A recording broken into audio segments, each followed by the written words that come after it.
Get some Dota sounds on the mix. Here we go. Ladies and gentlemen, welcome back to the Boston Major game number 2, DC versus LGD Forever Young. DC leads the series 1-0. This is the first round of the opening group stage. Welcome to the third stream. I'm Zyori, he's Synderen. Thank you so much for joining us here. Synderen, welcome back. How you feeling, my man, coming into game 2? Feeling good. I liked the previous game. I think could have got more exciting than it did, but I still think both teams showed good understanding and good confidence in their games. Ultimately, DC end up coming out 1-0. I think their draft and the way they executed the game was just slightly superior, and it ended up snowballing at some point into, like, the game looked really close for a good 20 minutes, and then all of a sudden the game just ended within the next 5. Yeah. So, Warlock, maybe, baby. Yeah. Warlock got banned. The bans are a little bit different this time around. So LGD did ban Batrider first, and DC banned Enigma first, so that's the same as last time. But then instead of banning Shadow Demon, LGD actually choose to ban the Warlock, and in turn DC will ban the Shadow Demon for them. So that means the hero that got through this time compared to last time is what was it they banned? DC banned Timbersaw. Timber, that was it. You're right. Yeah, there you go. LGD will actually first pick Sand King. I'm a bit surprised that that was what they chose to go for with these bans, but see how this goes. I like this response from DC a lot. I think Timbersaw, considering that they banned it last game and that it seems to be a really big pick for that reason, at least in this matchup, and that Moon Meander's a good player on it, it gets a lot of value. Against Sand King, the matchup is a little bit awkward. I think they're both... If it's just a flat-out one-on-one lane, I think Sand King has a bit of an advantage for a short while, and then after that, Timbersaw takes over. So it's like volatile as a lane. But Right. Rubik loves this matchup, loves playing against Sand King. Instant lift when you try to go for the blink into stun. Stealing Burrow Strike is absolutely amazing. And of course, it's a hero that LGD wanted last game. So Yeah. And also already a worth little bit of noting mini-meta here this game. that this is one of these situations where we'll see the exact same pick and side setup as we did in game 1 here coming into game 2. LGD getting first pick as well as Dire, and DC getting second pick in Radiant. So one of these situations where both teams in their comfort zone and not looking to switch it up. Well, apart from the picks themselves, right? It's first Yes. pick Sand King, man. When's Yes. the last time we saw this in this type of tournament? It's been a while, I think. I guess so. I mean, I'm assuming that's the 3 role, right? I mean, is there really any chance that this is a position for Sand King? Is he still played as a core if you first pick him like this? I have to imagine so. Wow, second pick Pugna. Okay. All right. Well, this is cool. All right, what's happening, guys? Very likely a core Pugna, of course. Probably the safe lane, like position 1 farmer, I would imagine. I think it's mid, but not because it wouldn't work, but I just think Super loves this hero too much to not play it. Oh, He, yeah, that's fair again, enough. just like last game where he played Sniper, it's just a good hero-player combination. He's a great Pugna player. I do think we have seen End play it, though, so I'm not going to rule it out as not possible at all. To me, more than likely mid. We saw Pugna at the Northern Arena Beat Invitational not that long ago, and I believe it was Sylar that was playing it, if memory is serving me here. And they played it in 1 or 2 games. I think it worked in one and then didn't work in another. It's generally how Pugna is. Yeah. Kind of hit or miss. You either knock down the towers hit and or win, miss. or... Although we found it that in one of the games, I remember, it's a hero that's notorious for being very strong early for knocking down towers, but if you can manage to get Aether Lens, Ags, Blink in a semi-timely manner, you know, before 30 minutes or around 30 minutes, you're pretty scary. You do a lot of damage, and getting that 0 cooldown on the ultimate allows you to do a lot of things in terms of just shutting down supports, healing your friends, resetting fights that way. It can be a pretty devastating hero if he gets a lot of momentum. It is a fast hero, I think. That's how you need to think of it. That's a good, yeah. You need to push early, you need to take teamfights early and take advantage in the game and then play that advantage. Because Pugna's inherent biggest weakness of all is that he has nothing against BKB. Like, all of his kit sucks. There's nothing. You can't cast any single spell. You can cast Life Drain on someone who's BKB'd and do nothing and be like, yay, it looks cool. That's pretty much all you have. The problem is you're a core hero, right? And when the enemy cores get BKB, you're reduced to a support because the only plays you have in the fight are to decrepify yourself or allies, or to heal your allies. That's all you can do. There's no aggressive play. Your Nether Ward is useless. But until that point, like, Pugna has a really good hero matchup against Timber because how much he's going to hurt himself. And the nice benefit is the way Timber works is that his health pool is actually not that great, but he has a lot of armor. But the Nether Ward obviously doesn't care. So when Timber starts casting spells in the fight, he's going to kill himself off almost. Need to be able, it's probably also something that Moon Meander isn't too used to playing against. That's also a nice factor to have in your arsenal. The surprise Pugna is a factor. good matchup there. It's also the Pugna versus Rubik, so we could potentially see some Harry Potter wars here. Not something you see too often, man. You don't see Rubik pick too much. You barely ever see Pugna, so a rarity. But now the Juggernaut for DC, a safe pick. They played it last game. Good hero. Fine choice here. Yeah, not too many situations where Jug is a bad pick, really. I agree. I think it's just it's a nice hero to be confident with as a team because it doesn't show that much in the draft. It's like a well-rounded carry. It's not all in on early game. It's not all in on late game. It can team fight. It can split push. It can push, and it can even go mid. You know, it's a very flexible hero. So I'm a big Juggernaut fan. I like the pick a lot. Ursa now, Ursa third for again LGD here. FY. I'm a little surprised. I mean, yeah, me too. It's a good, in theory, a good hero matchup, right? Ursa against Jug, Ursa against Timber, both of those matchups. But where's the immediate synergy with his allies is the question. Do they want to play the same type of game? I mean, I think Pugna and Ursa together are just a little bit counterintuitive. Of course, you can use Decrypt defensively, but it's just one of those things where there are other combos you can pick up that might be more synergistic. Ursa also, he falls victim to being kited. Rubik already has the lift. That's pretty good. They've got the Sand King stun. That's nice, but so far they don't have much else in the way of lockdown for this Ursa to be able to actually get on targets and do that damage. And again, it's just a hero that's very reliant on momentum, sort of similar to the Pugna, where if they don't get off to at least an okay start, or at least one of them gets off to a decent start, this game could be pretty difficult pretty early. And oh my, here we go, fourth pick Pudge for DC. Yeah, this is a pretty good Pudge game, I think. There's a couple of advantages. Like when you look at Pudge, you look for mainly two things. You look, is Hook going to be good this game? And will I not be useless the first 5 minutes? I think those are the two things you want to look at, because Pudge has a lot of play with Rot and Hook just when you're level 1 or 2. You can actually do a lot of things, but against the bad matchups, you just fall back to being a passive hero. And sometimes that can be okay, but this hero wants to play aggressively. It's aggressive hero by nature, and then Hook is a hybrid ability that you can also use defensively in the mid game. So it's nice to have the save against the Ursa jumping in, or maybe you can catch the Ursa off guard. And the moment this LGD teamfight, or I'm assuming will be a teamfight lineup, right? They're running a Pugna, so they should want to group up. If they can catch someone out with Pudge and take the fight that way, it makes Pugna more hesitant to go and Nether Blast the tower.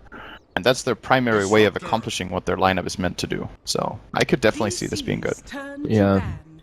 Now they take Disruptor, another pretty good hero here, very good against the Timbersaw, highly mobile, and Static Storm, Kinetic Field, Glimpse, pretty good combo of spells to try and lock him down. Also a good hero to have against Pudge, at least in some situations. 10 seconds remaining. I like it. It's team fight.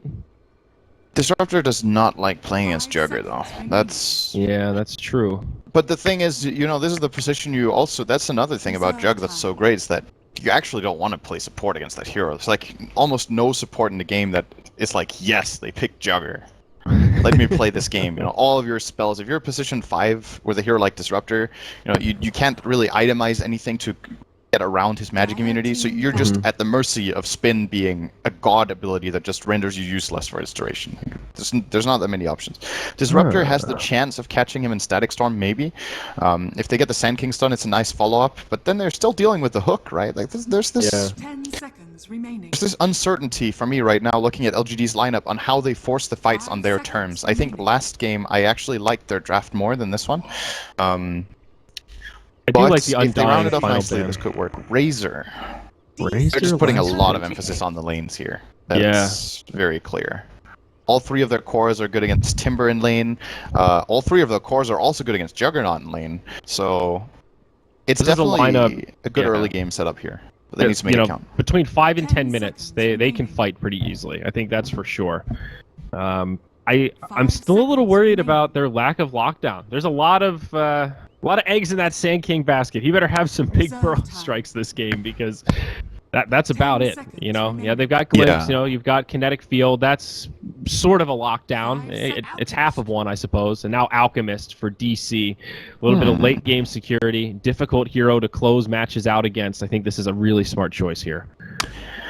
On the other hand, it's another hero that's bad against all three cores of LGD, so could happen. What can end up happening is that LGD can win all three lanes, and that is a problem. In Dota right now, you know, there was a time when you could lose your lanes and be like, okay, we'll come back mid-game with some better team fight, or we can turtle, and this rubber band will give us 5,000 gold when Spectre presses ulti or something. That doesn't really happen anymore.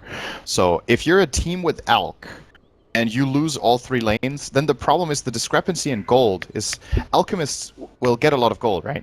So if the enemy team wins lanes, they win them harder by virtue of Alchemist being a more valuable kill. And the whole flow of the game gets completely disrupted for Alch. He needs to have a team that is in a position to fight so the enemy team can't invade and contest his stacks and shut him down. And I think with this Alch pick, I personally feel like this is really greedy, and Oh, no doubt. that doesn't mean it won't work. I could totally see it working, but this, in my opinion, gave LFY more of a moment of opportunity where they should definitely be able to take some advantage of this early game and punish this greed. And if they don't manage to, they will eventually lose the game. I think the late game on the Radiant is very, very powerful. So, we'll see. Let's do some predictions, Zayori. So, First Barracks. What are look you at on? number 3, though. That is player with the least number of deaths. Okay, never mind. I'm just confusing last game. Yeah, I know we're good. I did 20 to 30 for number 1. 20 to 30. I'm down with that. I'm not sure who's going to win, but I think the game will be a lot decided by that time. Highest net worth by 10. Let's do it right this time. Do you think Alch gets contested enough? I was going else to it will put be Alch Alch. as my most. Yeah, I think worst case scenario sort of for DC is the other lanes will get shut down. We'll have one of these topsy-turvy games where the Alchemist is farming, but everyone else is 30 kind of seconds starved to out. battle. You know, if So they- let's go with Alch. Yeah, I'm down for putting Alch. Alch. Let's try for that. Least deaths. I went Moon. I mean, I think DC is probably going to win this game, but I went Timber Saw. I don't know. I think That was a Jugger tough will die one. least, actually. Okay. It's possible, at least. Yeah. Most runes picked up by minute 10. DC will emphasize that so much. Yeah. But so will LFY because they need to. I don't know about that. That's like a coin toss for me. All right, let's see if there's a coin toss on this fight. No rune for Wii, that's for sure. Not down bottom, at least. They're going end. to book it up top. Never mind. Alchemist is not going to book it, actually. He just heads back to the jungle. All right, I can't change my predictions anymore. We're locked. We're locked So in. I ended up with... Did we do the same thing? 20 to Uh, 30, Weehaw, Resolution, and DC. I did Moon Meander for 3 instead of Okay. Resolution. All So right. I So switched it up a little. that means we will both be wrong. Okay. Great. So we've got a change of pace here, though, for LFY. It'll be End on the Ursa, headed mid in his beautiful Alpine Ursa set. And it's Super on the Razor up top, trying to contest this dual aggro lane. It's a 2v3, DC with the 2 as Resolution gets pushed back. It'll be Xiao 8 that takes the Pugna in a support role. So our predictions for how these lanes will be set up a little bit different. It's now a 3-on-3, Misery in the front lines. Who's going to find the first blood here? Misery getting low. He falls first, but they go 1 for 1 as Super goes down as well. Pudge for Razor. I think that's actually worth it for the Dire because they got the first blood. Generally, you don't want to trade a core for support, but the first kill is a bit different. Actually, wow, that gold change, is that Radiant favored? That's surprising. Okay, never mind. Guess I'm just flat out wrong. Is the first blood not factored into this? I don't know. Or- There's no way. It says Disruptor got 36 gold and he got 300. So this is just wrong. But Yeah, you know, I don't always trust the team fight recap. It's a weird... pretty even trade anyway. What I was going to say is that this early game is really important. I'm very impressed with how Weehaw has managed to get 9 CS at this point, because in my opinion, the way that LFY have set up their lanes, they can actually win all 3 lanes, which is what we were talking about earlier. I think the Juggernaut will suffer a lot against this Razor in lane. It's 2 ranged supports against a melee and a ranged support. Ursa loves this mid lane against Alchemist, and then bottom, Sanking against Timber. Like I said earlier, Sanking is, in my opinion, slightly favored in the start, and then at the higher levels, Timber will start taking over. But both mid and bottom for DC is actually going very, very well here in the beginning. Yeah, maybe better than expected. And even up top, 3 last hits on the Juggernaut, 7, 8 now on the Razor. Of course, it is in favor of LFY, but could be a little bit worse for DC, and they still have some kill potential. Pudge should go rot level 1. He's just about to hit level 2. And then once they get hooked, things might open up here for DC just a little bit. Oh, Alk mid. Oh my. A solo kill for the Ursa. That is such a big kill. Not just because Alk was having a good start, but look at how much he's losing. Back up top though, Chow 8. He gets initiated on Pugna, only level 2, not able to do much. They will bring him down. Razor comes in, finishes off the kill on Rubik, and it's going to go the way of LFY. Pudge does get off the suicide, minimizing their losses here, but Resolution not in the clear yet. Thunder Strike still doing some good damage. One more from the Razor, not quite as he has a pops field. the stick. He'll not survive. Very nice. Oh yeah, Super. gonna die. Gonna get turned on. Yeah, Soxa, he gets credit for that one. So in the end, it's not that bad for DC. Razor does die to the Radiant, but I think that still goes the way of LFY. Again, the recap... Yeah, I guess Razor got 900 gold. No, that's damage done. I'm an idiot. He still got 500 gold for that, though. I was going to say, whoa. Like, all right, guys, I'm going to have 6-minute Dragonlance. But he does have 3-minute phase boots, so yeah, that's still this very top lane good. is over, as far as I'm concerned. I think DC have to move their lanes around. They can't come back up here with Razor phase in level 4. It's going to be way too hard. They, like you said, they did a fairly good job at salvaging it there, and they actually have moved around. They're putting Reso bottom. He'll start getting some levels here. It's a big wave, similar to the one that Weeha lost mid for dying. That's what I was getting at when they did go for the kill top as well, was that End not only killed Weeha, but he killed him when there were 7 creeps at his tower. That means he lost 250 health on the tower, he lost a lot of experience and gold, and because of that, End actually has an iron grip on the mid lane right now.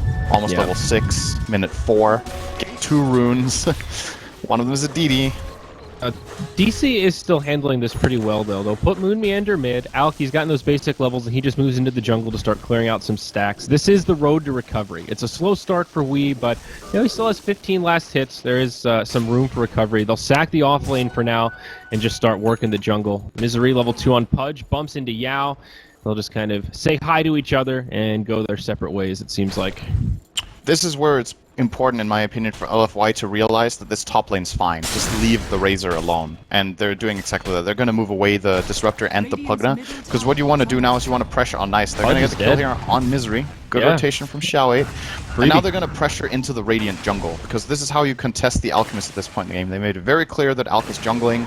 They're going to run at him and shut down this game. They're going to get Sox as well. They'll find 2 kills. Yeah, both supports for DC get picked off. Very nice rotations.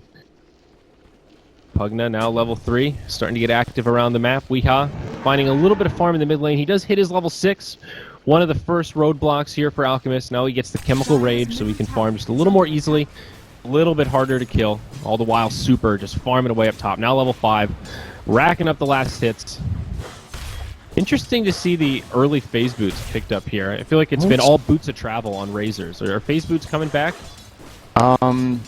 I think it's really good in these kind of games where you were expecting to try and try. He's going to get lifted top, though. Very nice. He's all alone here from DC. He's dead. Freebie. Yeah, nice kill. What you needed.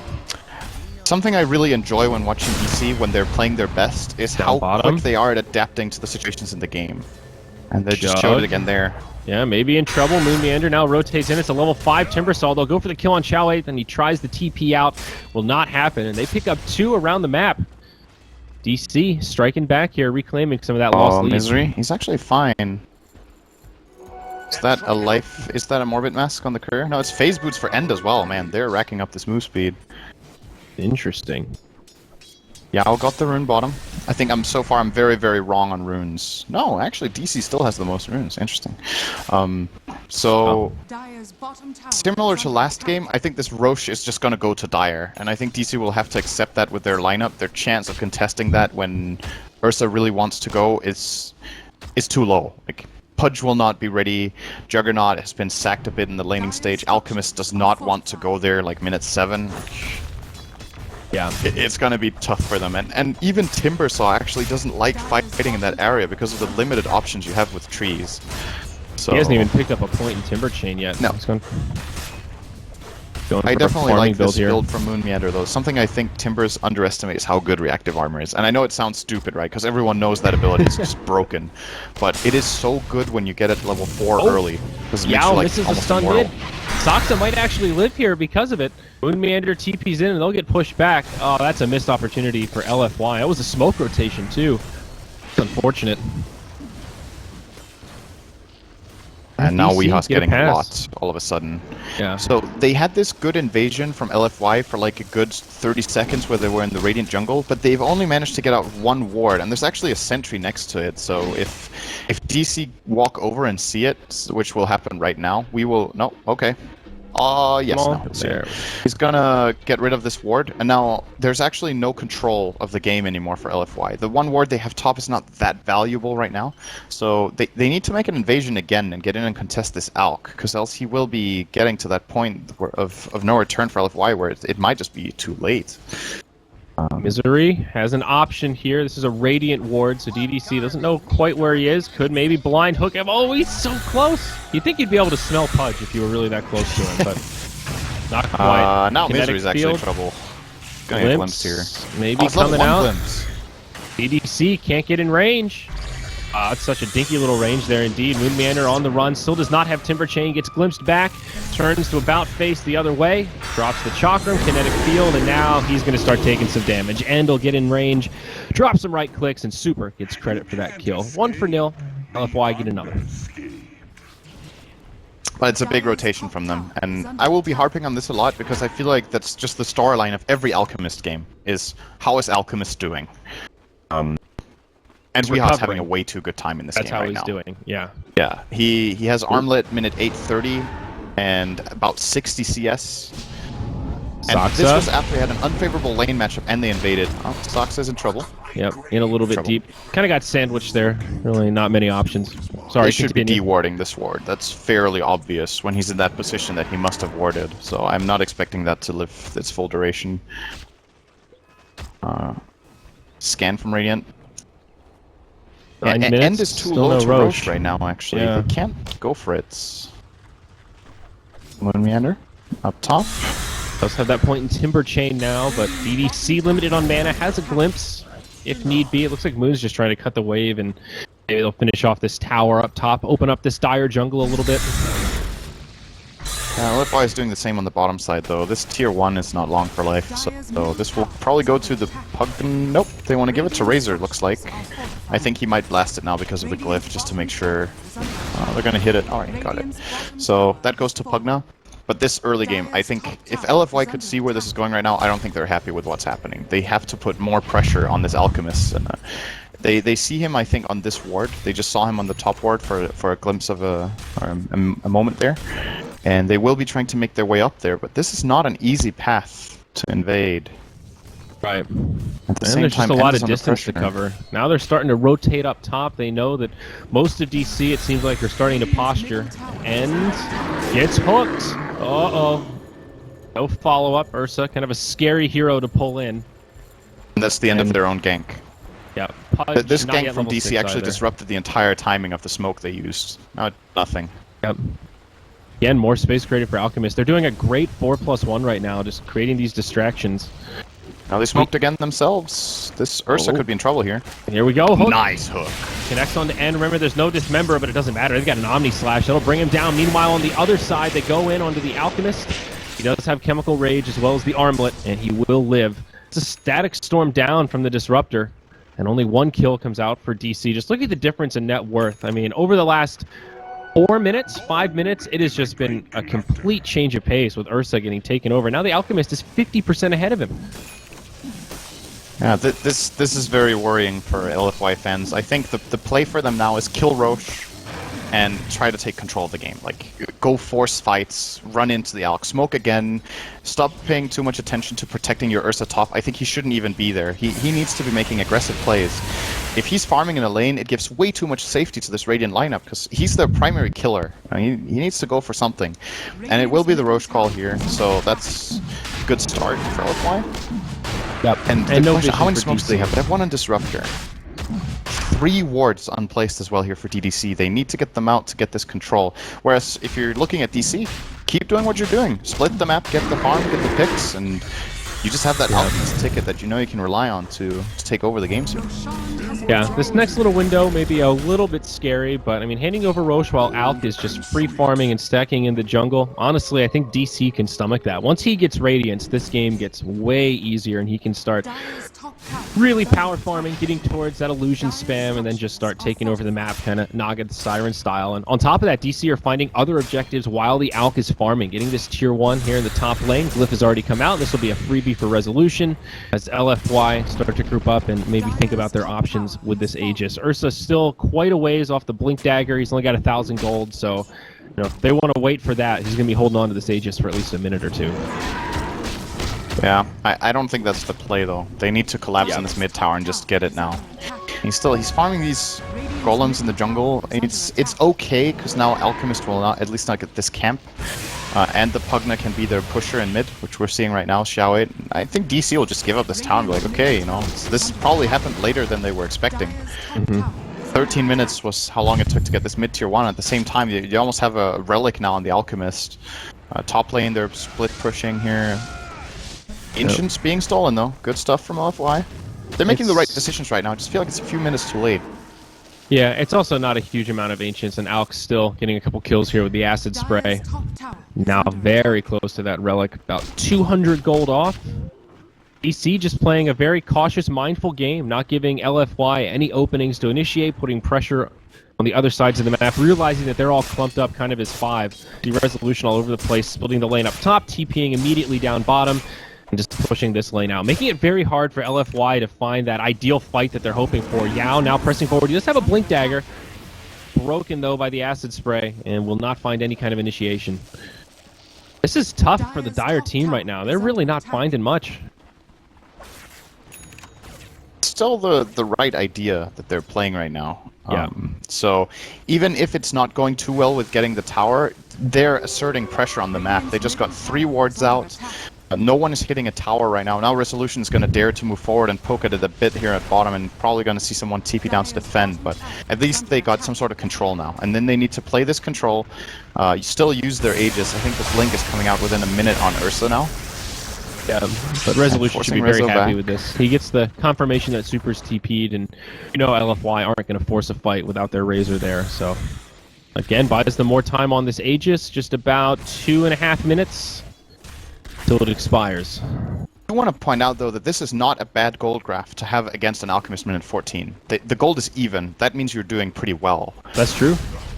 Here we go. Initiation right onto the Pudge. Sand King starts it off. Now the follow-up from Ursa as he comes in. They'll kill Misery first. Follow-up target looking for the Timber Saw, but he does chain away. Glimpse him back. And they actually lock him down, though. Ursa laying in the right clicks. Moonmeander doing some decent damage, but they've got it. Yao with the Burrow Strike catches him, and we'll finish him off. It's a 2-0. Nice jump from LFY, and they finally get the opening they were looking for. And the very quietly progressing hero in this game is actually Pugna. We haven't talked about it so much. I was wondering, how is this gold graph 0? Like, who has the advantage? Alchemist has 2k on his guy mid. Who is farming that much on LFY? It's the Pugna. This is a support Pugna with 4.4k gold at minute 15. He has more net worth than the enemy supports combined. So this Pugna is getting obviously a lot out of this wave clear he has with Nether Blast and the towers they've taken, the Roshan gold, so not looking too bad for LFY here. Still, of course, is the Alchemist who we need to focus on, and now he's going to take off with Rady, but... Still Blink Dagger comes out on the Ursa. Oh, yeah, some more initiation prowess. That is one of the often overlooked parts of Pugna, I feel like, is how easily he can kill creeps. You're not only pushing towers and getting objectives that way, but you can clear creep waves very effectively with Nether Blast, and you can also kill neutrals. It's a support sort of similar to Crystal Maiden in that regard. She can sit in the jungle and farm pretty effectively if left alone for a couple minutes, and Pugna, it's a similar build that way. So it's pretty good stuff for the Dire. Still a pretty even gold graph. We got an even game on our hands here, Sind. I like it. Yeah, and even if Alk gets farmed, we need to also look at it from the other perspective, right? We were saying this Alchemist is getting really rich, he's taking off, and he is. But this is not like every Alk game you watch. Sometimes you see Alk is rich and you just know the game is over. But this Dire team has pretty decent counters, right? We were saying they have counters in lanes. They also have counters in game. Ursa likes playing against Alchemist. Razor actually doesn't mind either. Both of them have built-in counters to the Alchemist's strength. So, bottom lane. Here we go. A bit too slow there. Good Blade Fury. Opportunity. Glimpse back now. No, it's Misery that gets glimpsed. Stolen stun. Sand King gets a taste of his own medicine as he's locked down. Now he stuns the other way on too. They will bring down the Pudge first. Misery forced the Timber Chain out. They can't quite get the Sand King as he blinks away. Saxa, 50 HP as he makes it out. DDC can't get in range to finish him off as he burrow strikes into the trees. TP home. He will live. It's a 1 for 2. The Alchemist died in the fray also. Yeah, this was on the actually other side of the map. Oh, wow. Exactly. There were 2 fights going on at once. I was keeping half an eye on it. So what happened was Pugna did get the top tower, and Alchemist got... Oh, wait, we're not done yet. He's Yep, gonna down go in with bottom. Omni Slasher. Oh, Omni big damage. Gets DDC. Super's on the run, but a nice stun from Yao on 2. Timber saw on Resolution getting low. Now Andy comes back in. Timber chain away. Resolution in big trouble. The Chakram slowing down the bear, but is it going to be enough? He does have his phase boots. Defensive hook from Misery. He keeps his buddy alive. You get the kill on the Disruptor. Nice little pickup there for DC to round out that fight, but still losing the Alchemist hurts. Yeah, and an Omni. Omni slash Aegis is out now. But yeah, what happened, Tom, was Pugna went for the tower and got it with the blast. And then Alchemist got the kill on Pugna in return, but Ursa showed up and got the trade-off. And that is a trade-off that definitely favors LFY. Whenever they kill the Alchemist like this, it's such a big gold game because it's the richest hero in the game. And yeah, this game is very close right now. It makes you wonder what would have happened bottom if Sand King got that burrow strike off. He epied into Blink Burrow on the Jugger, but was a little bit too slow on the stun, so Resolution got to react. Yeah, could have been a very different fight. One of the prime reasons there why Juggernaut is such a great carry. Not many carries that can come online that early in the game and be immune to something like that. Magic immunity. Yasha up on the Razor, as well Bottom as tower's gone. 1,500 gold. As he does finish it off. Zhao Wei getting credit for that one. This is a problem for DC if they lose all their towers now. Losing towers when you have Alk in your lineup is manageable if it's a bit later than this. If he has the Manta, he can reliably push out the waves for his team. But they are losing the whole control of the map right now, and Alchemist is not ready to deal with this amount of pressure yet. Like, he has Boots of Travel, Radiance, and Armlet, but the Manta is far away, and this top tier 2 tower is probably the next on the menu here for LFY. They're feeling their dominance right now. They're going to keep pressing it. Yeah. And look at these Radiant supports are so poor. It's just so hard for DC to contest. I mean, Pudge literally just Tranquil Boots right now. Rubik just Brown Boots, Magic Wand. This is one of these situations where Misery almost doesn't want to hook people, They get turn and kill him pretty damn quick. Razor, a great item for the 20-minute mark to go with these drums. The Sanjin Yasha, he's now super speedy when he pops those phase boots. 492, and still only 1 point in the unstable current. He's hasted when he's max passive now. Yeah. When he uses phase, that's for sure. It's great. Very good for Alchemist with this build, will move very fast. You see he has 426 himself. But Razor can keep up with him, and if this Alk gets drained the entire fight, his impact is pretty minimal. Yeah, that's true. That's another aspect. Roche just spawned. See, good ward here placed actually a while ago by DC. Didn't get counter on the high ground. They're getting a lot of information right now about LFY's movements, and they're going to take advantage of it. No, they're not. Almost find Zhao Wei there. Saw the hook. This is big info for LFY as well. Now, the jig is up. Find the Disruptor. Saxa goes in. DDC gets off the Static Storm kinetic field. Now the counter initiation. DC in a lot of trouble as they lose Rezo as well as Misery. Weeha still on the high ground. He's going to try to make it away as Yao looking to chase him down. Does have the Burrow Strike. Blink Dagger up. He connects. Unstable Concoction on the way. Does find a stun on 2. Big damage now coming from the Alchemist. He kills the Ursa. He will still go down. Compliments of the Plasma Field. And now the glimpse on the Saxa. DC will get cleaned up, but they do find the big kill before going down. It still hurts. That's a brutal fight. That should also be a Roshan for the Dire, I think. If they go and check it now and know that it's up, the moment Ursa spawns, he can just run straight down there. They're even trying here to get Moon Meander. Fairly unlikely kill here. They have glimpsed, so if he sticks around, he's actually being semi-greedy here. He's actually dead, I think. Oh, stuck around way too long. Yeah. Burrow strikes in, takes a lot of damage, actually almost dies in turn, but knows his limits. Now the glimpse back, but Moon might still be able to make it away. Timber chain to a close tree, perhaps not. That's a Super negative. with the Plasma Field, they'll lock him down and bring him down. Okay, I was about to say, kind of peculiar they didn't go for Roche, where Timbersaw is kind of a hard hero to lock down, but Moon Meander hands it to him. Well, they need the Ursa to live. It's not really they wouldn't have gone for Roche until Ursa lives, but they could have tried to play zone control. You know, they could have gone there, tried to center the area, get wards up of their own. Yeah. But DC totally actually do know this is happening. I just don't know if they have a play. They're going to run straight over. Right now it's just the Ursa and the rest of LFY are back here. pretty far away. Dire's middle tower is under attack. And they'll make it to his side of the river. You know what we haven't talked about as well is the Pugna being a good illusion counter. That's something that could come into play later. When Alchemist goes for this Manta build later, Pugna can one-shot the Illus with Life Drain. It has a 22-second cooldown now, but if we see Xiao 8 go the Aghanims route later, he has 0 cooldown on that ult. And then he can just stop Alchemist split push all the time.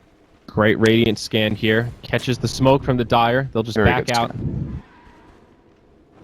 And should not be a pick-off here for LFY. They have a ward of their own, actually. They saw all of the Radiant heroes move up toward the high ground. Now they're moving back down. This gives maybe a moment of opportunity for Yao here. Timber showing. Gives them a free Roche, first of all. Yep. Ursa will get it. In. DDC charges forward. Yao with the stun to start things off on Timber. It's a hook. They wanted it defensively, but he has to commit suicide in the end. Zoxa maybe in some trouble here. Nope. Misery TP's out. Okay, got out. And Zoxa the same, looking to TP. They'll have no interrupt. Yao just half a second too short.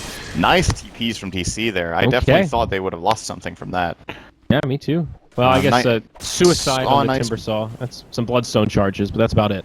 He's lost them twice now, though. He got killed top as well, so he's down to 5. Nice ping coming out from Moon Meander, though, identifying exactly where that Dire ward is, but now it's a little bit too late. If they go and counter ward it now, it's actually going to expire. So they got the value out of it they needed, and they're looking to high ground. Here we go. Another ward is down.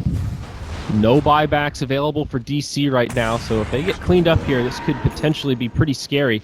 Only one outer tower remains. Yep, and there's the Manta out on Alchemist. A big item pickup, maybe not quite in this scenario, but at least helps clear out waves, can shove the lanes. Oh yeah, they can destroy an Illy with Glimpse too. We forgot that. Oh they yeah, have 2 one-shots. Yeah, they do stop the push here. I don't know if they needed to. Pugna was looking okay on his mana, and as long as he's standing in the creep wave, it's difficult for the Radiant to engage. You know, that's why I said Pudge needs to come up big, because when they go in and push with this Nether Blast, they need to hook Xiao 8 into the base. Obviously not possible, it's in the wave. Pugna's going to go into Guardian Greaves, but I think after that, the Aghanims has to be pretty tempting. You've already got a mobility tool, I think so too. Force Staff or Blink, you've already got the Aether Lens. I think that's certainly the play. Also, you've got Juggernaut illusions that'll be worth killing off with the Manta style. Well, his illusions are created by the Manta. His farm's still pretty slow, though. I mean, Alk, he's still doing very well. This is the stage where farming for him is quite easy. Jug is middle of the pack. He's not really able to pull away from the other cores. Really just a Manta style right now, not even that close to a Diffusal. Russ, is there anything on the I'm wondering courier? if that's the path he wants to take. Nope. If it's a good Diffusal game, it might be good. It's good against Pugna. Obviously against being able to Decrep in theory. Decrepify. Yeah. A good item against Ursa. It's a hero you want to kite, so you can just trade off. You can jump in and you can feel like you can actually get away from him. But he also has a Diffusal, so then it becomes the battle of like who's best at playing with 100 move speed. Here we go again, though. Why? Radiant do have big a damage on and him. taking so much here. I mean, he just had the Aegis, but still, an impressive amount of damage coming out. Might see a life drain into him here. Rotating in, maybe looking for a hook. Meanwhile, TP's up. His Resolution trying to split push. He will get this tower finished off. Denied by the Razor, but still, it's a tower down. Nicely done to put pressure on while LFY are trying to pressure themselves. It's a good hold here by DC. Yeah, 2 minutes left. They're waiting this thing out pretty effectively. This could be a lot worse. Disruptor is fishing here. He's also, if he finds Alk, this is big. Weeha on the tree line. He goes in onto Ursa. That'll be the end of the Aegis straight away. Hook falls short from Misery on the back line. DDC getting low. Because now the Aegis will bring him back up. Weeha pops the Manta style. Gets outside of the kinetic field, but now disarmed. He crept. Maybe in some trouble. His teammate's still nearby. Yao follows up, but it's not nearly enough damage with the ultimate. Weeha gets stunned, and Razor with the right clicks maybe can bring him down, but this Alk is damn tanky. They'll finish him off, but it's a big cost. Their whole team getting cleaned up. Hook from Misery does connect, and it's 5 down on the side of LFY just to kill that Alchemist. I can't believe Weeha survived so long, Sid. I think it came down to the glimpse from Disruptor, actually. They were on him. They're pinging the spot right now. The Razor's like, I was killing Alkir. And then you glimpsed him all the way bottom. So they actually... The problem for LFY's cores is that when they're committed on the Alk, like let's say they've used their phase boots and their blink from Ursa and they're on him, and he got glimpsed down 1,000 range, they're not in a position to kill him anymore. I think the glimpse might have actually saved that fight for DC, as sad as that is for LFY. Disruptor also didn't get his Static Storm off, and in addition to that, they had the Aegis and did not get the jump. The one win condition for DC there is claiming the Aegis before the fight even starts, and Weeha managed to accomplish that. So he took advantage of that one ward they have here around the mid area. You see it got a little bit of vision on the cliff on mid, and he has the information he needs to go and catch that Ursa off guard. Very big play here from DC to, in my opinion, basically pull them back into a game that was starting to look really, really difficult. Yeah, I mean, that completes now the Diffusal Blade for the Juggernaut. Alchemist, he had the Manta Style before that, now up to another like 2,500 gold or so once he finishes off these Ancients. And even now a Yule Scepter up on Moon Meander, so that gives him a nice little bit of survivability and another tool to, you know, isolate the Ursa, take him out of the fight, stuff like that. Great game for a Yule Scepter, for sure. I'm wondering if we're going to see a Glimmer Cape come out as well from this Radiant team. I feel like it's a really valuable item. So much magic damage on the Dire side that is fairly easy to mitigate, but both of them, looks like both Pudge and Rubik will settle for 4 staffs for now. Obviously another great choice, just need to be a bit careful against Kinetic Field, but... Yep. Still prioritizing mobility here. Razor now with the BKB, super with 10 seconds of Magic Immunity. Have that ready for the next fight. Of course, still a while before Roche comes up, and after winning that fight, now DC are in a pretty comfortable situation where they know they don't need to be aggressive and they can still farm. And exactly right, catches this rotation from LFY. And we'll see, they could still maybe take a fight. DC, who's going to get jumped? It's Moon Meander that starts it off. Forces the BKB from Super as they start to disengage, but Yao, he catches Wii. Channels up the stun, drops it onto the Sand King. Super still with the BKB on. Omni Slash, the D-Crab mitigates a lot of the damage, keeps Yao alive, but it just delays the inevitable. Now Soxia in deep. Razor at about half HP, drops the Plasma Field. It's enough to bring Soxia low for the kill. Resolution just trying to stay alive here. It's one of these long drawn-out fights. We on the backside now ready to rejoin. Resolution TP's home. DDC will not be able to stand the heat. He gets Glimmer Caged, and maybe it'll be just enough to keep him alive. Nice hook from Misery. Isolates the Ursa. DDC actually does live. A value Glimmer Cape there as he Urn charges up and tries to TP home. Meanwhile, on the other side, Timbersaw chasing him down deep into the tower. At the end, it is a 2-for-2 advantage going the way of LFY. Yeah, the Juggernaut did end up dying there. A nice attempt from him, but, you know, again, DC, these scans are really good, I have to say. Like, they're reading the movements of LFI very well, so they were ready for this fight to erupt. They were in a good position, and the BKB from Razor just ends up being completely wasted. I think that's the biggest problem for LFI in the entire team fight, is that I think the good first 5 or 6 seconds of that BKB did nothing but run him in. And then when it was time to really man up in the fight, he actually couldn't fight anymore, because he was running out of that magic immunity, got controlled quite a bit. Ideally, they want the way for this fight to break out. The angle, they were specifically going this way around because they knew that DC were in the area. But they didn't have a good ward of their own. Actually, the only team that had a good ward for that fight was DC. You see it's still standing down here in the middle of the Radiant jungle. If LFY get out a good aggressive ward when they make this opening play, this fight can look completely different. Maybe they get a glimpse on the Timber when he blinks us away, or maybe they, you know, catch another key hero, like maybe they can isolate the Alp completely and just bring him down. But instead it ends up being, like you were saying, this fight was a little bit all over the place actually.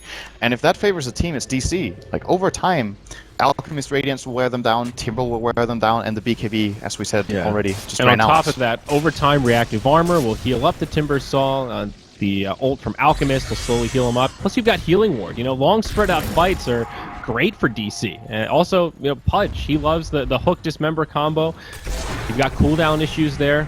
These fights where you can engage then reset, engage and reset, that's the bread and butter for Pudge. You know, Misery is kind of having a field day in those sort of engagements.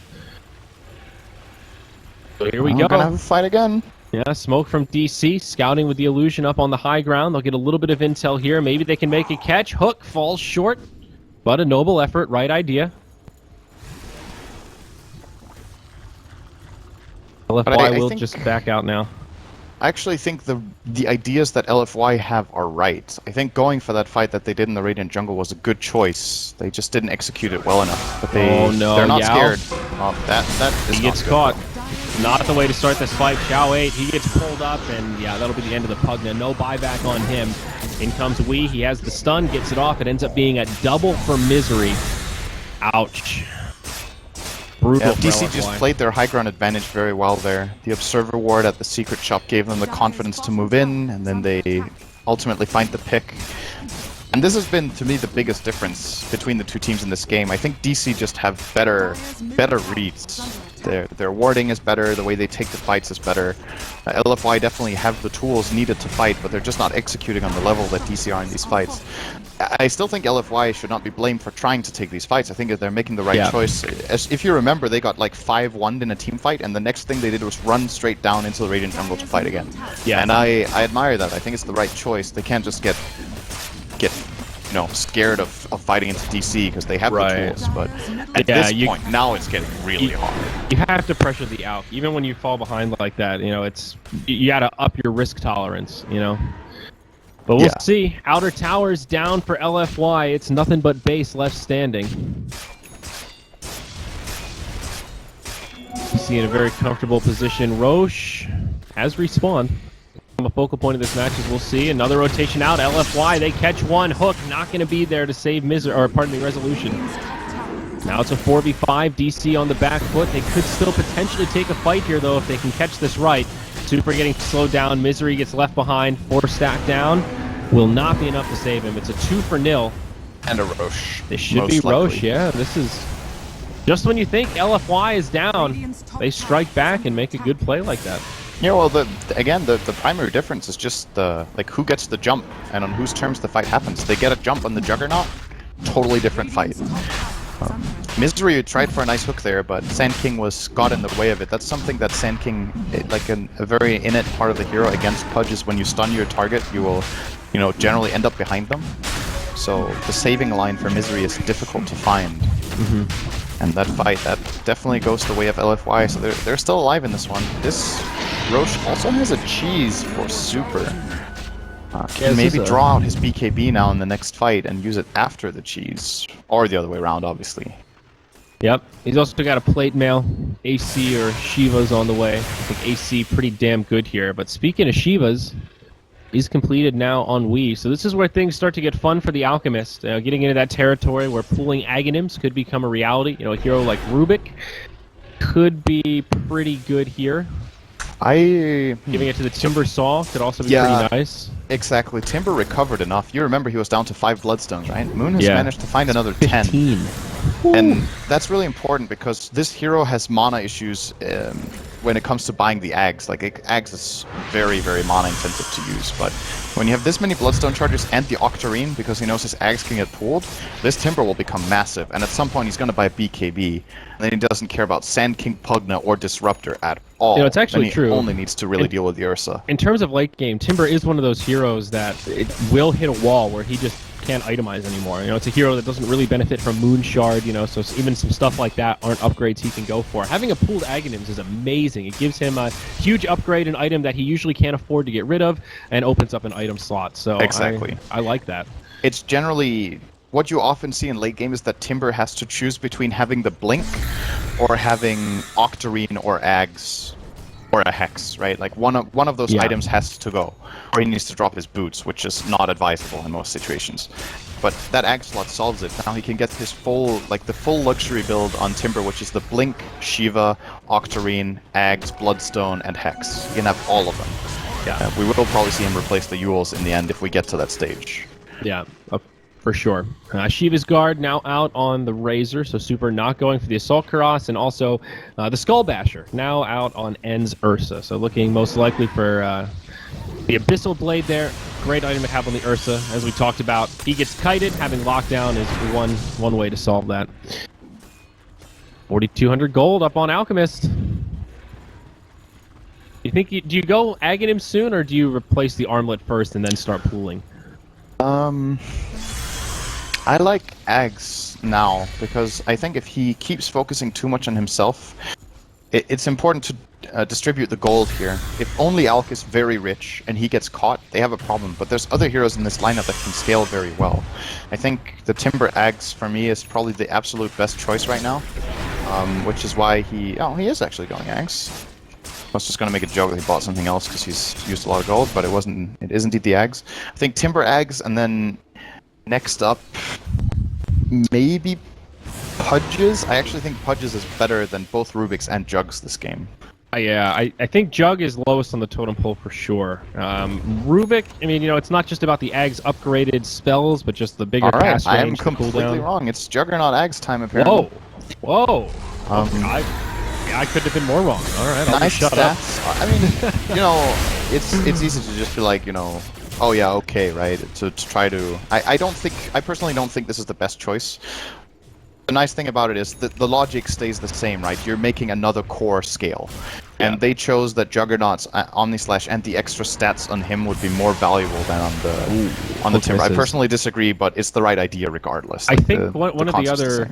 Right. I think one of the other aspects of this is it extends the window in which Juggernaut is invulnerable in these fights because it adds slashes. So yeah, it makes him do more damage, but he's doing damage and staying safe longer, which can be pretty valuable against, you know, like an Ursa, for example. And it also makes Decrep less of an effective counter because it just lasts longer. You can kind of outlast Decrep if you don't have a defusal charge. So there are some some pluses to it, and of course Chow 8 himself the Aghanim Scepter on Pugna. So no cooldown now on that life drain, pretty huge. Yep, those Elusive Alk will not be a problem anymore. What's his mana pool like on the Pugna? So he has 2k. He has really bad mana regen though. But still, he incasted a lot of times. Yeah.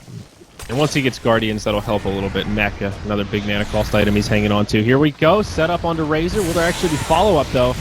Doesn't look like it. Super just turns and gets aggressive. Meanwhile, on the other side, now the real fight breaks out. BKB popped by the Ursa. Alchemist getting initiated on, but they'll bring down the Disruptor straight away, and Alk will not live. Misery tries to bring him to the low ground, but it won't happen, and now Pudge will get off a suicide. That's pretty nice. It's minor, but it is something. DC trading 2 for 1 as Moon Meander now tries to make it out.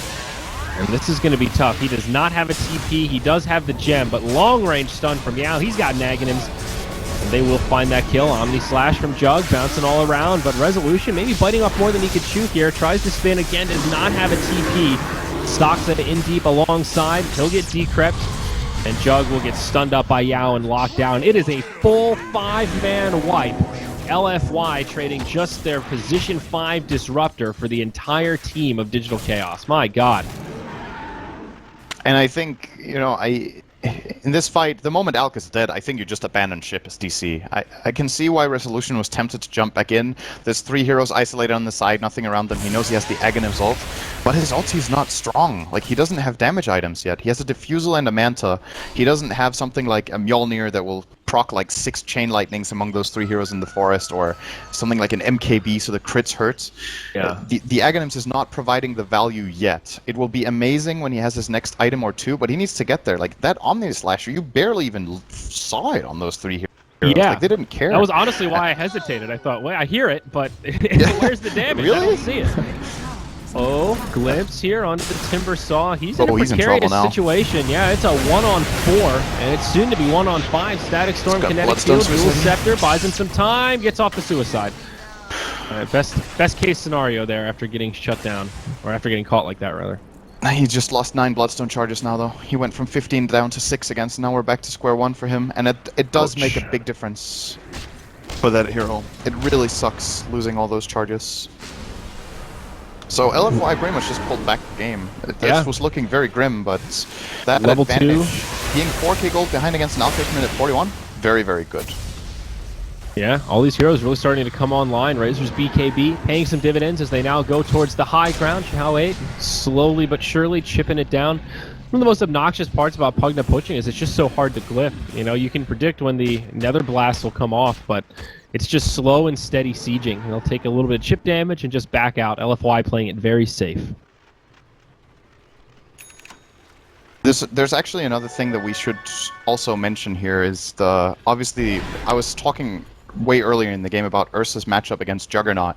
The issue that Juggernaut will have in a game like this is that his moment of opportunity in that hero matchup is really, like, the window is very narrow, right? The cooldown on Enrage is 18 and the duration is 4.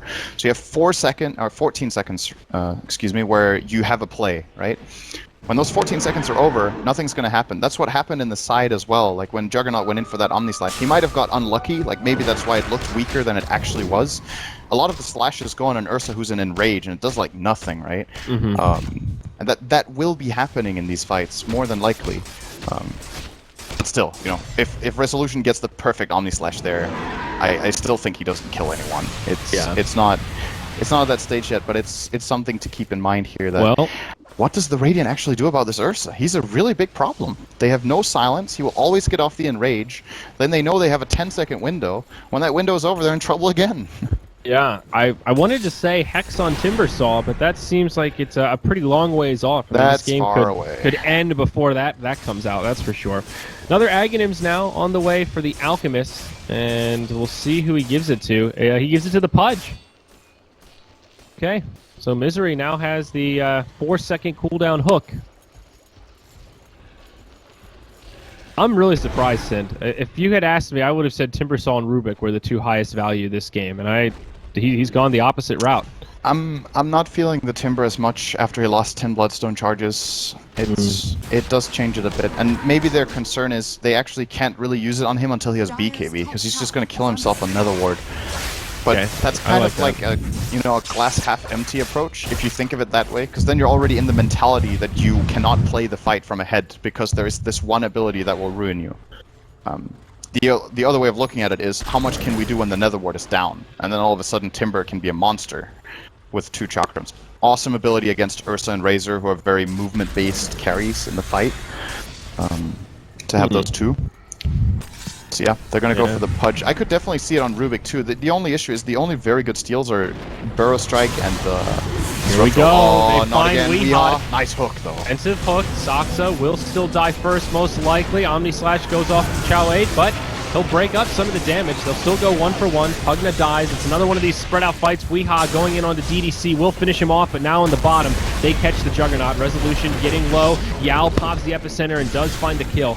Now back on the other side, it's Ursa versus Alchemist. BKB popped by the Ursa. He will at least scare back the Alch for now. Moon Meander stunned up again by Yao on the other side.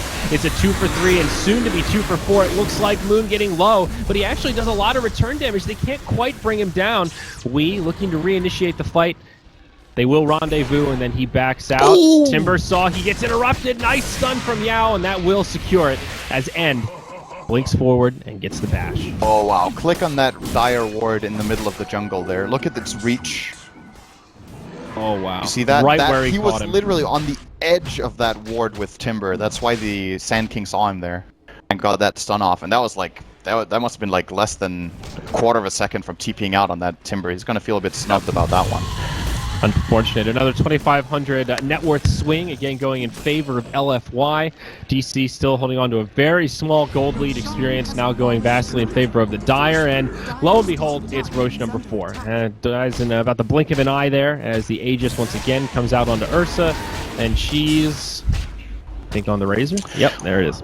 We're not looking good on predictions here, Andrew. This is not good. No. I mean, I still have the Alch one to hold on to, but I'm starting to lose faith in that in the long run as well. Oh he my. could still get overtaken here. He has spent a lot of gold on his teammates with the Ags. I think with how this is going now, you don't give an axe to the Timber. I think now you look after yourself and you buy an item instead of the armlet. Yeah. BKB would be a pretty good choice. I could see that working. BKB maybe something Shard. like Mjolnir. Yep, you can obviously eat the Moon Shard. Let's see, he sold his armlet. He's making his choice now. Sitting at 6k, so sky's kind of the limit here. The issue for Weehaw here is that he doesn't actually hit that hard. The Dire heroes don't fear him, and they don't fear the Jugger either, because Resso hasn't made enough progress on his itemization yet. They're just not killing the heroes, so I'm wondering if Weehaw will take more of a damage approach here. It's a Scotty for Jug. I think it's a damage item he's up for next. This will definitely, or more than likely, be an MKB pickup. There's the BKB for Alch. Okay, I can dig that. All right. You know, still maybe a little bit light on damage, but Now he can get off those right clicks, won't get kited around. Still there's bashes from Ursa he's got to worry about, but this is where the Sand King really gets obnoxious in these team fights. Blink Dagger, Force Staff, Lotus Orb, he is so hard to lock down. It feels like those stuns are just coming from out of range. It just comes out of nowhere with the burrow strikes. All right, this game is quieting down a little bit here. I like this play a lot from DC, trying for the wraparound here. It's sneaky. Yeah, okay, well, not anymore. They pull the plug. They TP home, but it's an interesting idea. But they're not getting the chance. Hook. Good hook. It grabs DDC, but instant static storm comes out. Now the real fight begins. Lotus Orb put on top of Super. Misery getting low. DDC does survive through it. They go 1-0. Misery, the only one dead. Tier 3 tower also fell. Barracks take a little bit of chip damage. Super does have an Aghanim's now, so pushing gets a lot easier for LFY. Razor just needs to stand nearby. Yao with a long-range stun connects on Rubik. Omni Slash jumping around. It's Lotus. Oh my. That is so weird looking. Yao still gets pushed into a weird situation, and he might live. Glimmer Cape actually keeps him alive. Lee, BKB on, trying to chase out.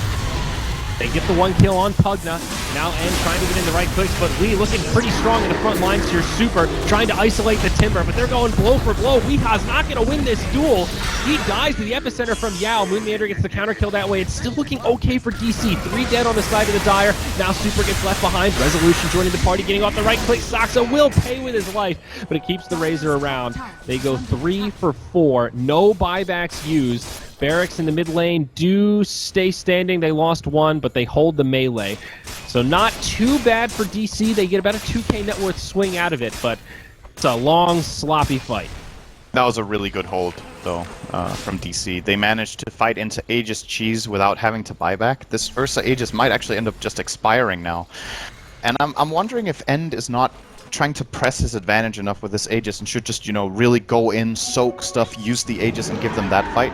You're generally not happy when a fight ends like this and you have the Aegis left. That most of the time indicates that you are not playing aggressive enough, right? Like, if he gets killed off by the Alch and it sets up his teammates to survive 5 seconds longer, the outcome of this fight could be totally different. But DC did a really good job in this fight, again, at spacing it out. Even though Sand King did survive quite a while because of that really clutch Lotus Orb, they still hunt him down, get him killed off. And with Sand King out of the picture, the team fight suddenly gets a lot easier because of what we were saying before the game even started. Lack of lockdown on the Dire. They just don't have that much control at the end of the day. Only Ursa's Abyssal, really. That has a long cooldown. Moon Meander slowly on the up and up once again. We're back to 8 Bloodstone charges here, Sind. At that middle ground, he also has the Octarine coin, another 1,800 gold. So, I mean, is there a point where the Aghanims... eventually, Alk will just have so much money that he's going to give everybody an Ag. So there kind of comes a point where it doesn't matter, but I still think that's a big bump in their damage output at this point. I mean, Moon Meander still has a lot of room to grow. Yeah, I definitely feel like now, Moon Meander, go BKB and get that axe on him. That is the biggest bang for their buck they can get right now on DC. That's what it feels like to me. That and Resolution's obvious choice of getting a damage item next, where, he survived that fight, so he got a really big amount of gold out of that. He ended the monster kill streak on Razor for another 1,000 gold as well. So suddenly Jugger is looking really hot in this game. And... wow, look at that net worth. Yeah, he just picked up the Scotty, as you said, and now he's number 2 ahead of the Razor, not even that far behind the Alchemist. Pretty impressive. Another Aghanim's on the way. Alk will ferry it out. No, let's see if we're as wrong as we can be and goes on the Rubik. If he gives it to Rubik. What good steals are there for Rubik here? Sand King stun, Static Storm with Ags is obviously incredible.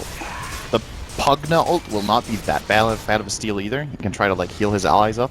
Yeah, they've already got a lot of Aghanims on Ursa LFY. Ult, nice steal, actually, for Rubik.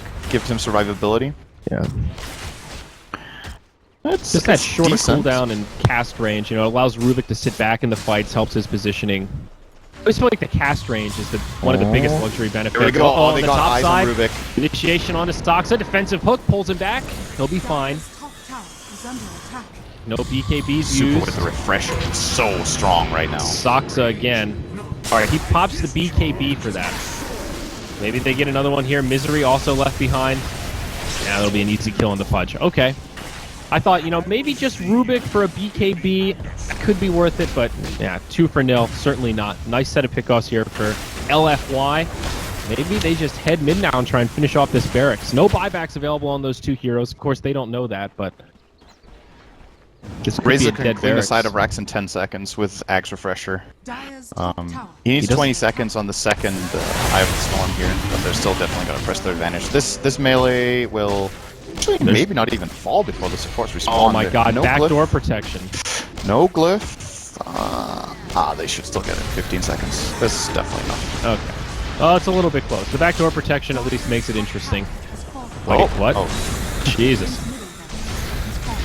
Super stunned up by a concoction. They do give it to the Timbersaw. Dire's So top now he's got the double barracks chakram flying about. Oh, their top lane is actually in trouble. It's a Did TP finish back. off that tier 3 tower, it looks like. Yep, they sure did. A little bit of guaranteed damage there on the ranged barracks. Very nice. BOT is now up on Timbersaw, so Moonmeander opting for oral ability instead of that BKB you were talking about. It's 30-second cooldown with the Octarine Core. It's pretty nice, but BKB's got to be coming out next. They might feel like now that they lost an entire lane of Rax that he will be a bit more on wave clear duty, and then he can travel to the fight so that they can get the conditions right for fighting.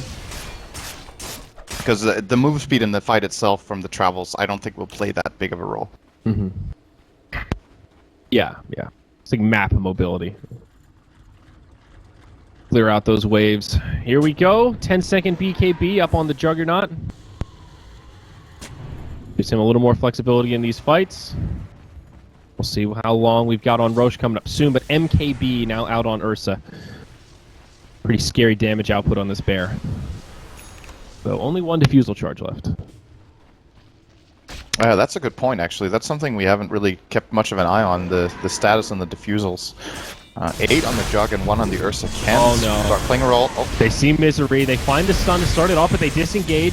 Razor goes up to the high ground with the Omni Slash in the backline, doing so much here. It brings down the Disruptor first. Juggernaut still going forward. Where are his teammates, though? Razor gets the kill on Pudge in the backline. Another one of these fights where it's cores versus supports.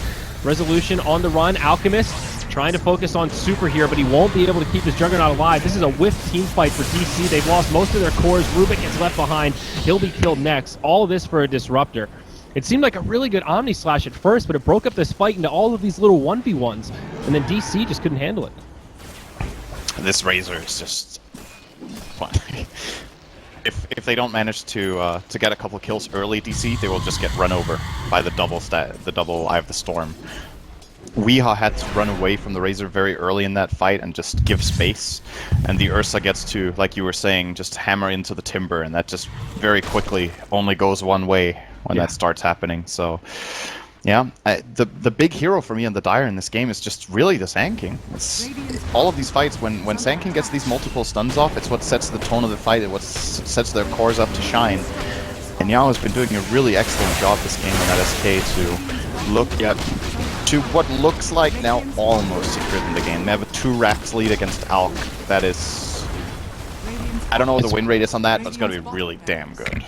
Yeah, absolutely. I really like the way Super is playing this Razor, too. He's now got the BOTs, but, you know, went for sort of a normal right-click kind of a build, just get some good beefy stats, drum, S and Y, and now he's moved into the Aghanim's Refresher and kind of transcended into this late-game tower sieger, and it's working pretty well. I mean, now it feels like this Dire team is almost unstoppable. Ursa rebuys the Diffusal just to get some new charges.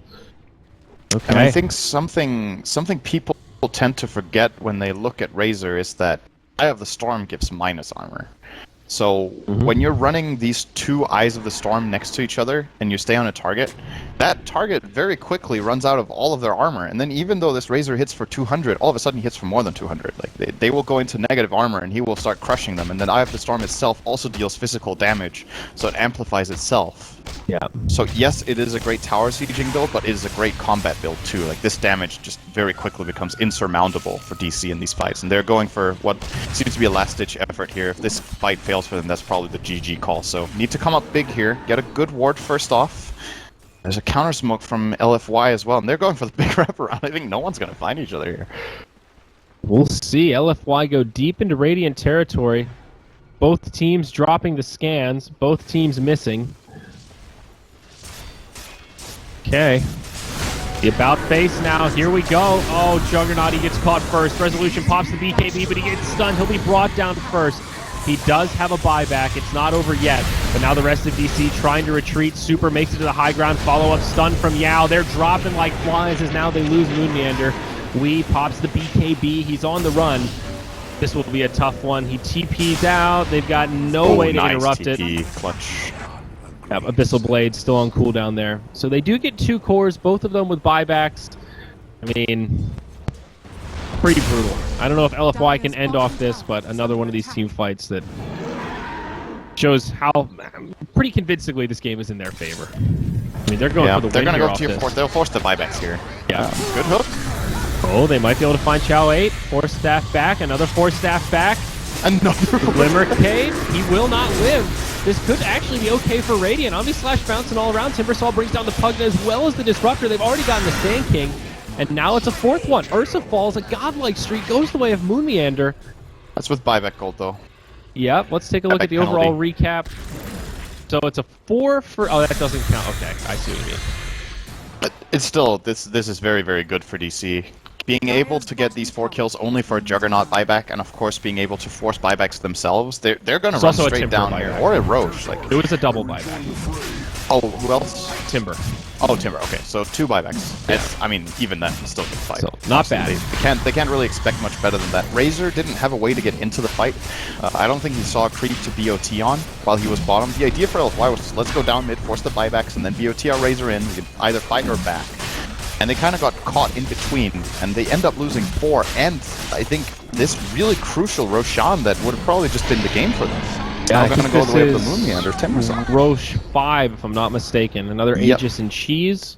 Let's see who picked up the yummy cheese there. It will be Misery on the Pudge. All right. Win conditions opening up for DC. Look at that gold graph, and it is strikingly even as we're about to roll over to the 60-minute mark here in game number 2 of this opening series. Misery with the hook off the mark. Close call, but they will go to the high ground. 2 tier 3 towers dead for LFY. It's only that mid tier 3 still standing outside of their tier 4s. So it's kind of one good team fight for DC here. Remember, Ursa did also buy back. So 6 minutes, his buyback is on cooldown. If they kill him, they could do some pretty crippling damage to the base. This game is not over for DC. I think, if they kill Ursa. They have the Aegis as well on the Timber, and they still have buyback on Alchemist. So, you know, what needs to happen now for DC is that they need to play zone control. They're 2 Rex down, but they have the advantage of having the Aegis and Cheese, and they have pushed the 2 lanes that they've lost Rax in. So they can actually keep the status quo where LFY, as the leading team, are kind of cornered in their base. And that means that one misstep can lead to the end of the game, and it looks like it could be happening right now. They're going on the Pug to top for now. Yeah, Chow 8 maybe in trouble, but 4 stabs coming out. Now the stun on the Pudge. Remember, he's got the Cheese. He's also holding on to the Gem. Now Super taking a lot of damage as Resolution jumps in. The Omni Slash to reset Yao, the first casualty of this fight. Instant buyback on him. Resolution maybe in too deep, but Weehaw still with a lot of HP. LFY just taking more damage than they can handle in this. Moon, he gets stunned up. That'll be the end of the Aegis. DC could still try and reinitiate here, and now they do. They jump in. Yao, remember, he's fresh off a buyback. It's a dieback. Jiawei can't heal him in time. Super low on HP. Hook not on the money. Does catch the illusion instead. Now the glyph. It's a 4v5. Sand King cannot buy back for 100 seconds. Come back, rather. Now the barracks under siege. Xiao 8 trying to slowly whittle down Weehaw, but at this point the life drain just tickles. That's 1 lane of barracks. Does DC stay for more?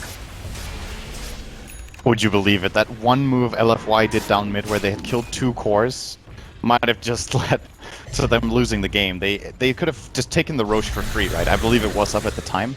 But I don't think it was a bad choice going down mid. I just think they read the situation incorrectly. After they forced the first buyback, they could have backed off, been like, okay, we got a buyback out of it. Juggernaut probably has buyback too. There's a risk of us getting jumped, and our Razor is not in the middle of the fight. He has to connect. Instead, they took the chance, and it's really coming back to bite them here. 2 racks down. DC might actually just be winning the game. 50 seconds still to go.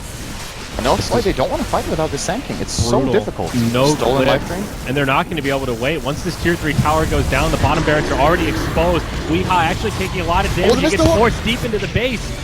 Pops the BKB. He's trying to make it out. Moon Meander looking to body block. Resolution BKBs as well, and they all live. Moon trying to timber chain out. Tree is on the high ground. Resolution comes back in. We have a game of chicken going on right now as both sides are still reasonably healthy, just trying to buy time for the Sand King. He's up in about 20. LFY hanging on pretty well. Remember, still no buyback on the Ursa. He has to play so conservative here. Positioning from DC, they're keeping this Alchemist in the front line, just trying to spam out the hook. Misery, though, now having mana issues, wants to save the cheese for HP regen. It looks like they will just back out with the Sand King respawn looming. Super's LFY coming out of the base, here. though. Super, why did he go out so far? Force Staff does not make it to the high ground. The Omni Slash shuts him down. Pugna and Razor both fall. They do both have buybacks, but 2 more kills, getting DC 1 step closer to a victory. Oh, stun on 2, both buybacks used. Weehop pops the BKB, they turn the other way. The Epicenter does next to nothing. Misery getting low, but he survives, complements the Glimmer Cape.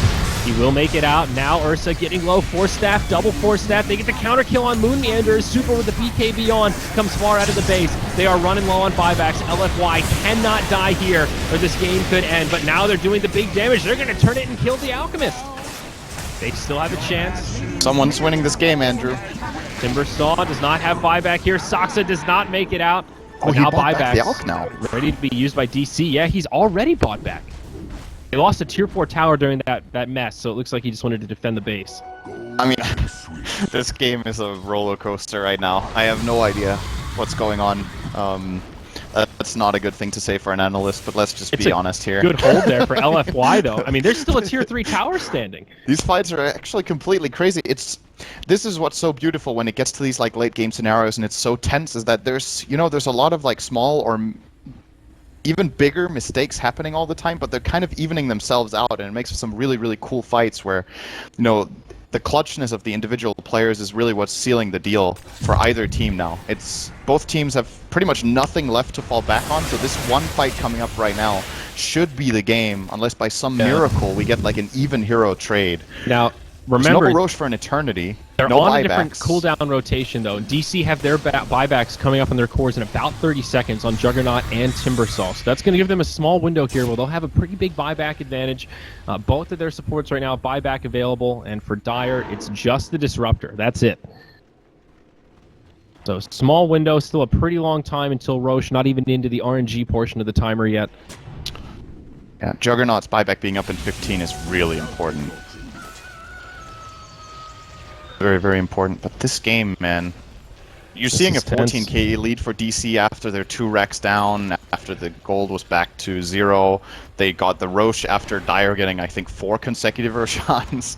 Yeah, but now... What's gonna happen next? Disruptor Butterfly. Vlad's. That's actually a really high value purchase. Yeah. I like that a lot. He already has 2 defensive items.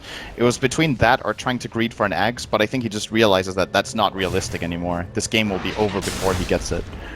Super is really fat right now. He has a Moon Shard. He just picked up the Battle Fury, temporarily replacing the Aghanims, doing a little bit of inventory magic.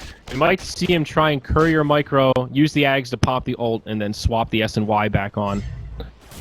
This is a high value butterfly because there's no MKBs on the Radiant side, and they have nothing to surpass it. No MKB, no Bloodthorn. None of the heroes even want to build Bloodthorn. And the Juggernaut, having recently bought that BK, or sorry, not recently. He has the Quarterstaff that he probably wants to build into a butter of his own.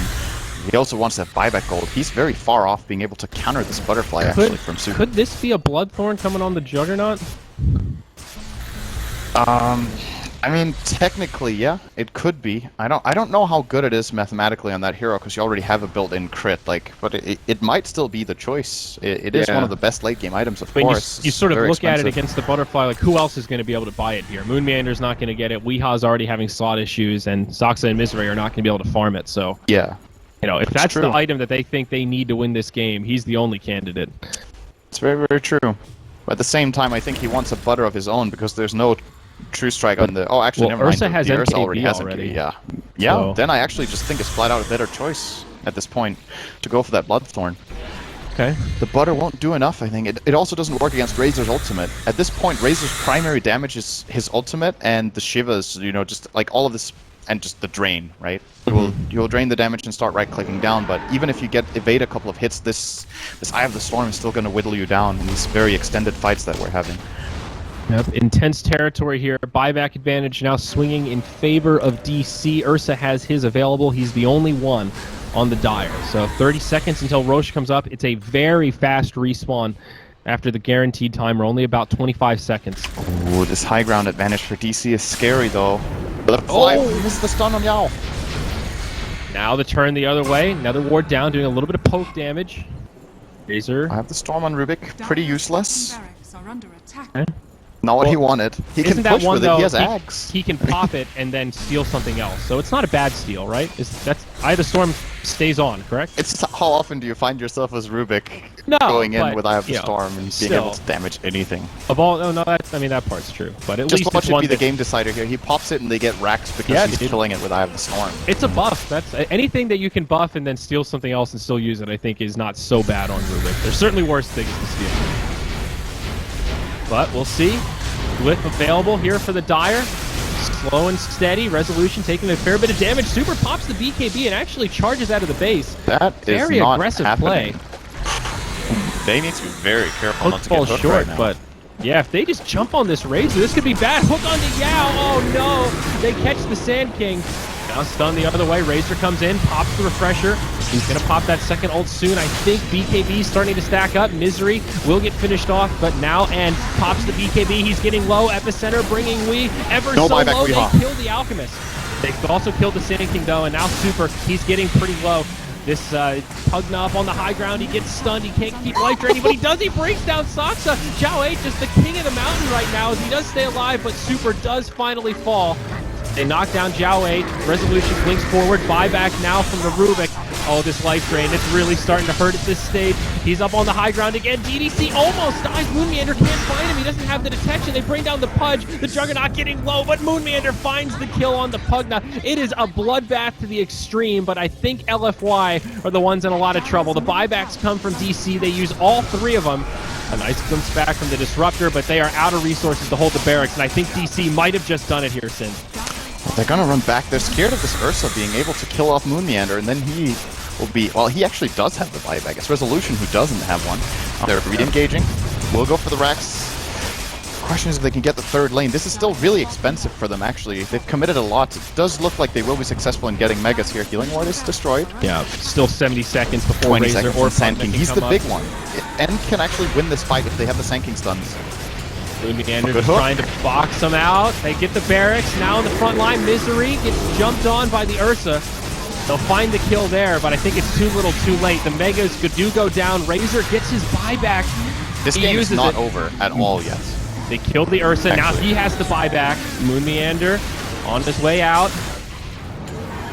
Oh, whoa, what happened? Oh, Is that a glimpse? I don't know. That was weird. He pops his BKB, goes for the TP. he It's gets the going to be bash, close, but he gets bashed. Okay. So LFY, as you said, it's Megas, but they kind of hold on. They have to use a few buybacks themselves, Razor and Ursa. So that kind of levels out the buybacks DC used earlier.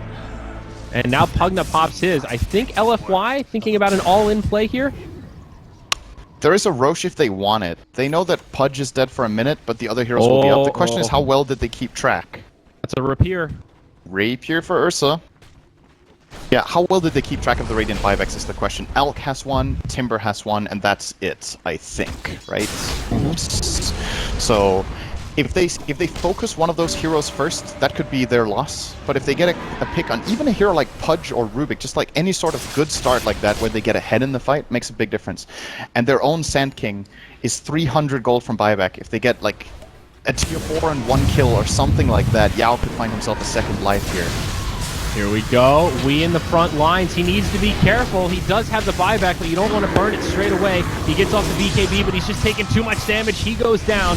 Resolution now pops his BKB, joins the fray as Moonmeander charges forward, BKB on as well. Buyback now from the Alchemist. They do lose the tier 4 tower. Moonmeander about to lose his BKB, but the double Chakrams doing a fair bit of damage here as Weehaw finds a stun on one. Static Storm Kinetic Field. Can they get in to close the gap? Yao pops the epicenter. Weehaw could die back here. He's getting low, but he does get hooked. Maybe they just focus on the throne. Still a glyph. This is getting scary for LFY. BKB popped by Super. They're starting to focus the throne, but DC seem to have the reinforcements to handle this. They're trading kills now, but they lose Ursa. They lose Razor. Moonmeander just barely goes down, but the creeps, they kill the throne back at the Dire, and DC managed to do it. What a ridiculous finish. 71 minutes in. Digital Chaos do find the win.